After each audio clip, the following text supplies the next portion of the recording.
talking about not the sickness, of course, not the sickness that Matt's fighting right now. Again, Yep. Matt's coming to us Gross. like a warrior. I mean, he's not quite a Roar. gladiator, but he Hear is, me coming to roar. us. He's coming to us when maybe he oughtn't, but we're here and we're virtual, so there's nothing getting past between us, and that's good. But we're going to talk about maybe one of the reasons for his sickness. We're going to talk about the inclement weather around here right now. Inclement weather. Now, it's It's interesting. it's snowing. It's snowing. We are here when we should be at school, or arguably otherwise would be at school because Correct. it's snowing outside. We're going to talk about inclement weather days today, folks. Yep. That's what we're going to talk about today. Before we do that, let's go ahead and hear from our brand partner. Ba-da-ba-ba-ba.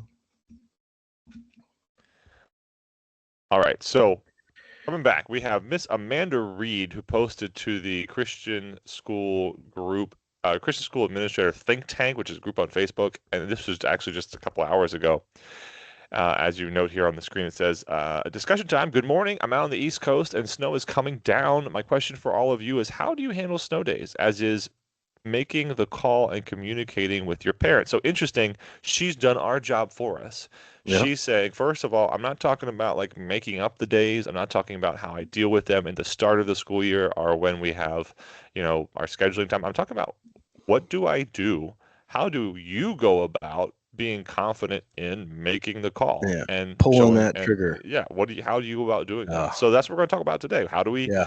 How do we have confidence in that? And when we do it, how do we communicate it? So, Yeah. No, there's very little. When I became a school administrator, I'm like thinking, okay, what are all the different challenging things I'm going to have to deal with? And I've never known the level of anxiety that is a weather forecast yeah. to which your phone just starts exploding because people are like, "What are you gonna do? Are you gonna close school? What are we gonna do? What are we What's gonna going to do? happen? What's going to happen? We gonna have school tomorrow?" It's like, I don't know. And then you got, potentially you have the other side where it's like, "Don't you dare Yeah. close school tomorrow." Who's going to watch my kids for me right now? That's what I want to know. Yikes. Yeah, so it's not an easy thing. Sometimes it is easy, and maybe we can get into that. It's the at what point is it an easy thing? But yeah, well, and the other thing I wanted to say is this is naturally a very different discussion depending on where you are. If we're going to limit inclement weather to snow days, now granted, inclement weather could mean lots of different things: heavy fog, ice, torrential downpouring, Yeah. hail, fire coming from the sky, all kinds of things included. But I dare say that my decision making here in the eastern shore of Maryland is slightly different than that of my brother-in-law in Minneapolis area, who is going to deal with snow days a little bit differently than we will out here. Even from where I'm from up in Western Pennsylvania, handled a little bit differently than what we do here. Or And down, I yeah, and or then down in yeah, Florida, down go in down Florida, all the we way have down, right? got Or the yeah, hurricane days, and maybe the Midwest, you're going to see more possible tornado watches and things like that. So maybe they're not giving the day off, but they're looking at it differently. They're having a different response than we are ever going to have. yeah. So depending on the type of weather is not so much as I feel our conversation today as much as it is, at what point do you close school or make a Hmm. decision such as a delay or something like that based on a weather forecast, Yeah. regardless of what it is. And that's what we got. We got weather forecasts to deal with, and we get those lovely weathermen and weather ladies who go about doing their job as best they can. We celebrate them at the same time. They frustrate us. I mean, either way, and again, much like we sit in a chair where we're gonna have people, or Yeah, we're gonna have people on both sides upset. She is gonna have some people on both sides upset, no matter what they say. They make memes out of it. They make jokes out of the weathermen kind of stuff. yep, So yep. we understand that, we get that, but that's what we're working with. So to the point, when we're talking missionally, we're going to have the opportunity to partner with parents who want the school to be open, Mm-hmm. because they're paying for it to be open as often and as with an eye towards being open as possible. And there's a school that stands out to me in the town I grew up in that they were known, whether or not it was even true, but like the feel that this private school got in the community was we don't close. Mm-hmm. We have police officers and first responders, and we have people here that they're going to be on the ground wherever it happens to be, whenever it happens to be. We'll be open, and for whatever reason, they got they got that in their branding out to the community, or at least that's what the people there told the rest of the people that were around, and they were known as the school that didn't close down. So that was part of what, at least subjectively, made up who they were, made up their image, their brand, their company, their organization. And then, of course, you don't want to be on the other side, but there's definitely some that comes from the other side of, hey, they close down for anything. They'll be Yeah. the first ones shut. They'll be the first ones to have their name listed with the local, for us it's WBOC. They'll be the first ones out there because of where their placement is, because of who their admin are, whatever it happens to be. Like they're just, and I think we have to be. I don't think I would say we have to be really careful in the Mm-hmm. modern situation with if we're going to be where many of us are, we're going to have families who have dual incomes, who even I'll say this, my I have a family member who has now made his work virtual work for some time, even pre-COVID, and his most recent contract demanded that he not use his virtual job as babysitting, as Mm-hmm. daycare. He needed to have childcare, and that was stipulated in his contract. And it is a high level contract with a big company, like, and it was Yeah. stipulated in his contract that that's something to think about. Again, even for those who stay at home, this is not this is not something that our two parents working households can all handle exceptionally easily. Right. It's going to be difficult for some of them. So, Yeah.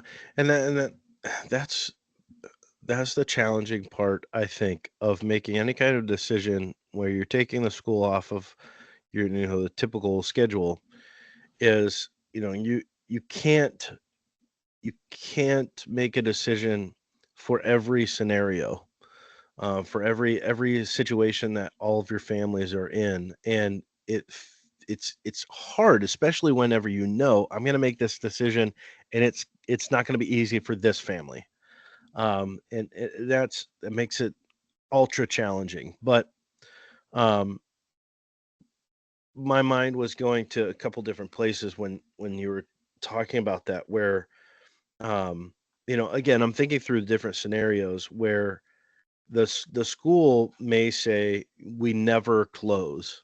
We're going to be open, no matter what. There's a couple things that I would just really quickly suggest, or at least just say, hey, let's put this out there and think about it.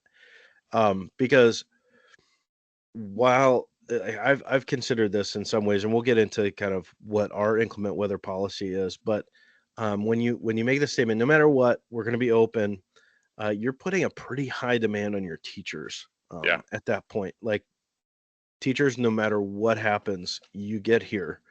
That could be really tough. Or, if you have a couple teachers that literally can't get there for, whatever reason, and now you have kids and nobody to supervise them, that that's a pickle. And I wouldn't want to be in that one. Or you're the school with that policy, and tragedy strikes, and you're like, Oh, ugh, absolutely. ugh, Yeah.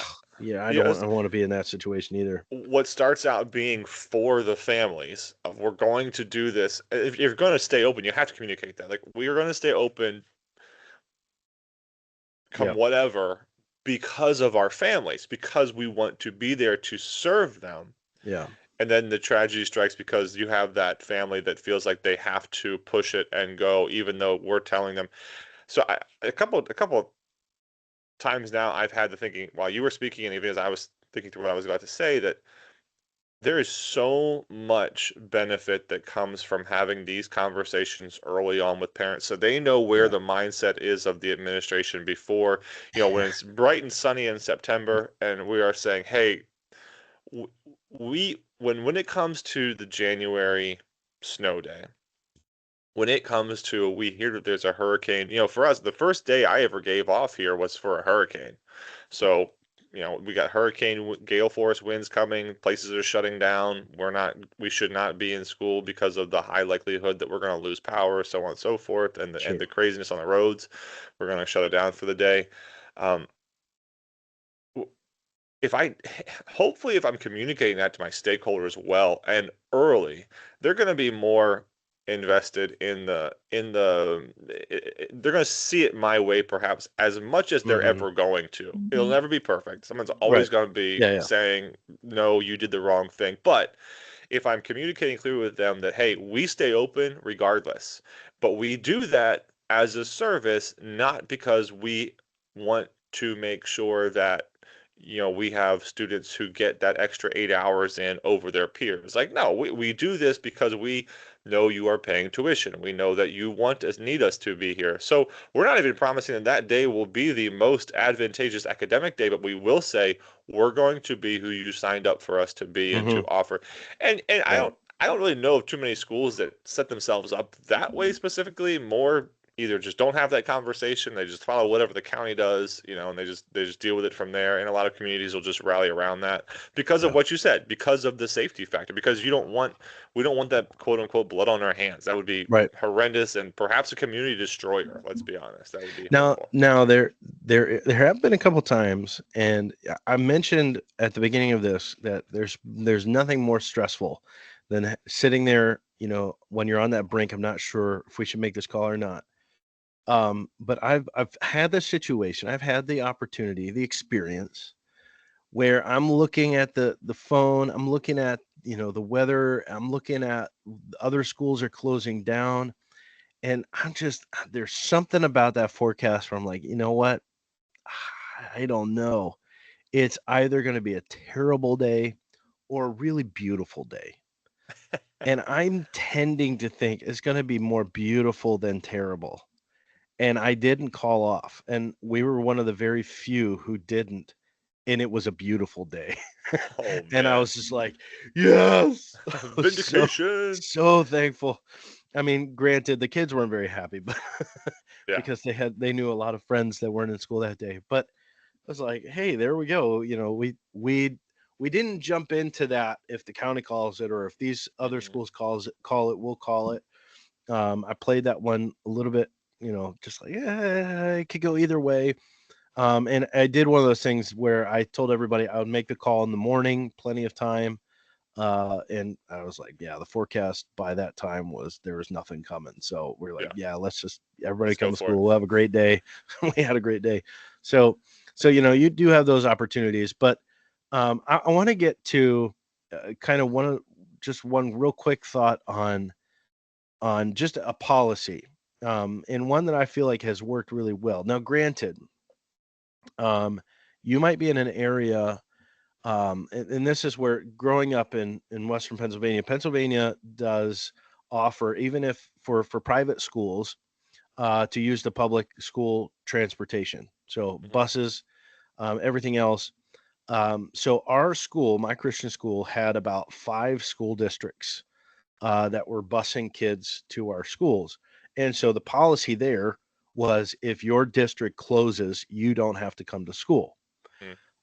So there have been times where, one of the 5 closed, but the other ones were still in school. So those kids were not buzzed in that day and they were excused from school because their Hmm. district closed down. So if you're in a situation where your families, for the most part, are dependent on public transportation and that transportation is not available, that's a pretty easy call, I would say, for you to make. We are in a situation where we don't have access to public transportation. So our parents are going to be sending their kids in, they're going to be driving their kids into school. With that in mind, we've created a policy or inclement weather policy that is as flexible as it can be, where we again, I'm not going to wake up at 3 in the morning and drive around to everybody's area to see, is there ice on this road or are these roads covered underwater? Like, we can't do that. So the policy is, if you as a parent look out and you're like, my driveway is completely underwater. We're under 10 feet of snow. Hmm. While everybody else is fine, you call into the office, you let us know, and you're excused, because that's just, you are going to make, the parent is going to make the best judgment call when it comes to, is it safe to take my child to school today? Yeah. So we've really, as Mark, as you've been saying, that keeping into consideration and communicating early, like, our decision to close school is keeping at the very forefront of our minds that you parents now have to perhaps make some adjustments to keep your kids home today. Likewise, we are thinking about the parents and what it takes for them to get their kids to school. So we make those decisions um, based on what the parents are able to do. And there's a part of me that says, well, what parent at some point might look out and say, there's a little drizzle rain, I don't think we should go to school today. I haven't really had a parent that's done that, Yeah, to abuse the system. that's the obvious take it to its worst extent. What's going to Yeah. happen? Well, that's what's going to happen. You're going to have that's the consideration that we would have to consider, would be the consideration we have to consider. Come on, Mark, do better. Yeah. That Right. is what we have to be aware of and Yeah. account for. But you know what? I would be probably more than willing to go ahead and allow those 10 percenters to make that call Yep. and do that and in true partnership with true mission mindedness. If that's what the parent wants to do, then that's what the parent wants to do. Right. And I am not going to pitch a fit, and I'm going to allow that to occur, and they are responsible for it Yep. ultimately Yep. when everything comes out. So as long as it fits the mission, as long as it is not a population, it's a population of parents that could be trusted. I suppose could be trusted is a wrong way of saying this, because whether or not they're Right. trusted doesn't really matter.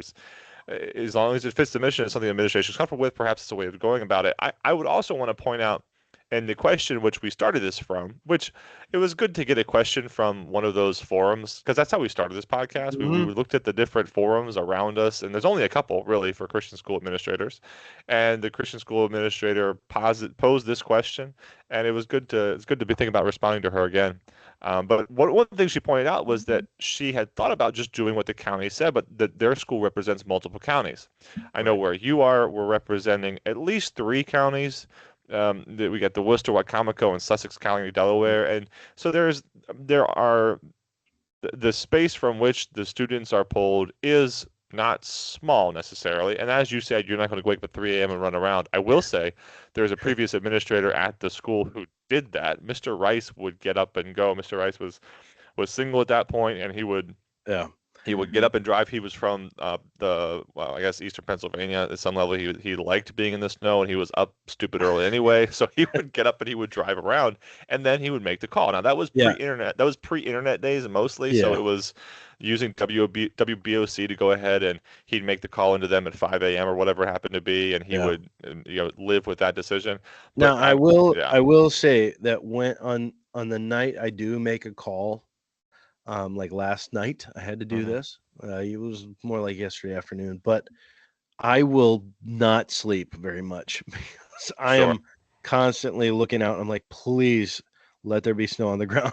Please let there be snow on the ground. So I have regardless, I have a pretty restless night leading up into a school closure.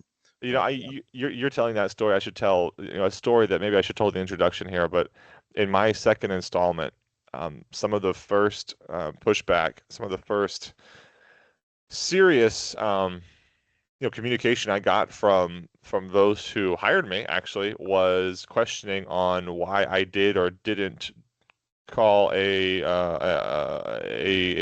inclement weather day the way I had. And that was new to me. I was not used to getting that kind of feedback in opposition from on high. So that was interesting. And so you might need to consider that. those of you who are listening, you might need to consider that there are.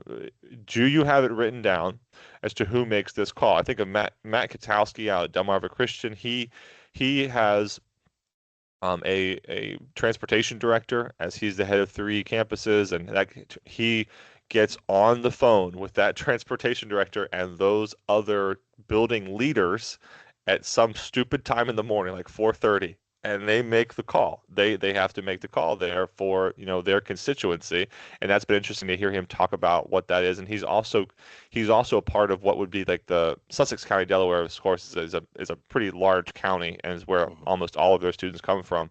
And so he's on the call with the ones who are calling the shots for Sussex County, and he's basically following what they're doing to a large extent because so many of their students come from Sussex County, and Sussex County already does a lot of that footwork for them. But to get back to the point being the point raised by the question here on the forum, do we just follow what the county does around us, or the township, whatever happens to be around you? Do we Mhm. just do what they do? Is there good reason to do not? I'll go ahead and answer it quickly for me and say I did not really appreciate being handcuffed to what one county did, especially if I knew my draw was from more than one county.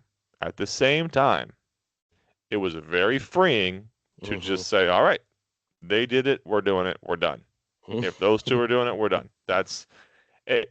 I didn't like that it did not take into account, because there's more than just these are for inclement weather days. However, there were absolutely times where our schedule did not. I remember this very specifically. It happened in the late winter, early springtime. There was a day that we got an unusually early. I think it was fog, and you waited for the public schools to close in the county, and that closing never came through. But we decided it was time for us to close. Well, or they were doing half days and delays, a couple hours delay at that point. And come to find out, not that I was really giving it that much thought, the public school system, the county, had just recently had a couple of days off that we didn't have off, and that day was scheduled to be a half day for them, so they didn't want to bring the students in just to let the students go home. So they ran their buses that day through the fog in a way they wouldn't otherwise probably wouldn't have Mhm. done already, Right. or seemingly keeping in their history, they wouldn't have done it that way. So we, if we would have, theoretically, in that situation, we were safer because we made our own call.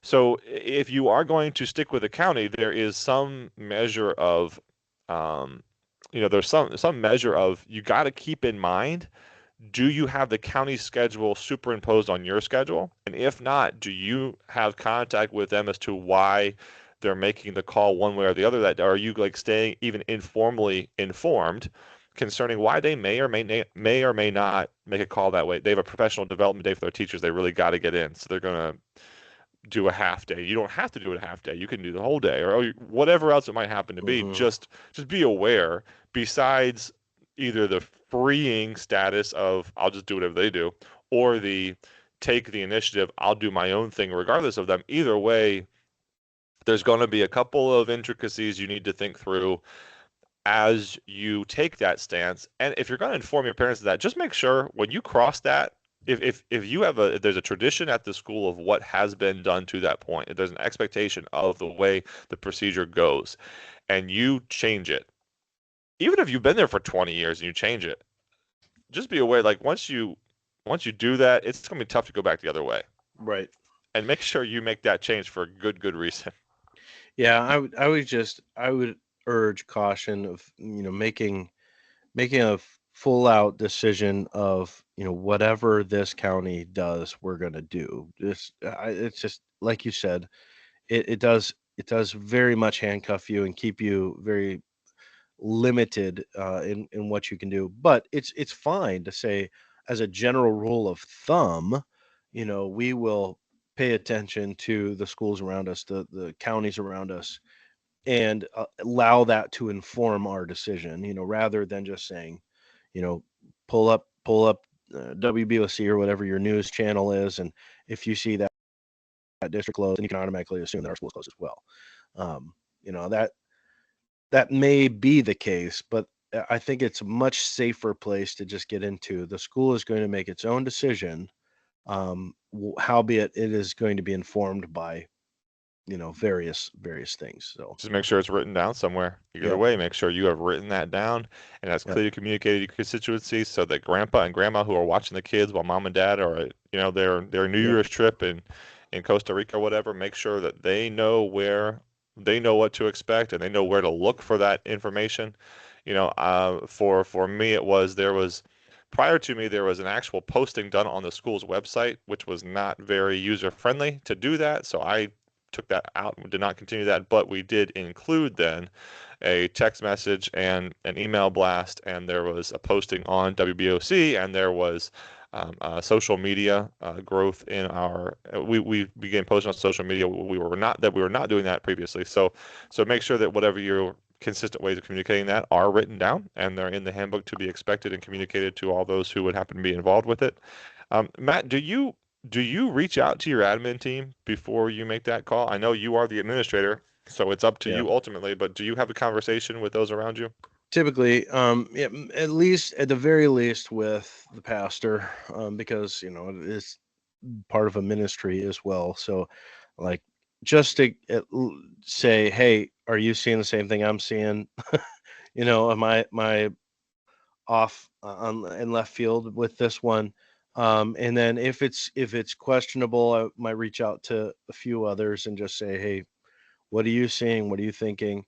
Whenever it's a pretty obvious call, like yesterday, I waited and pretty much everybody was shut down. And at that point, it's like, well, yeah, there's no The question. entire Yeah, Eastern Shore is shut down yeah, right now. There is nobody. everything was shut The down. greater And Delmarva Peninsula is yeah, dead and like and in their like homes. even when first responders or you know are saying don't go out on the roads, that would be a really difficult thing for Faith Baptist School to be the only school that's open after that kind of emergency warning. So it was a pretty easy decision. There wasn't a lot other than just I do try to communicate in an order. So I try to communicate with my teachers first, after like the admin team, after everybody knows, the governance knows. I'll let the teachers know first, just so that they might have to make some alternative plans. Especially like even thinking for today, we had something special going on today that had to get adjusted. So letting them know, get a little bit of a heads up, and then I send it out to the parents in a quick message.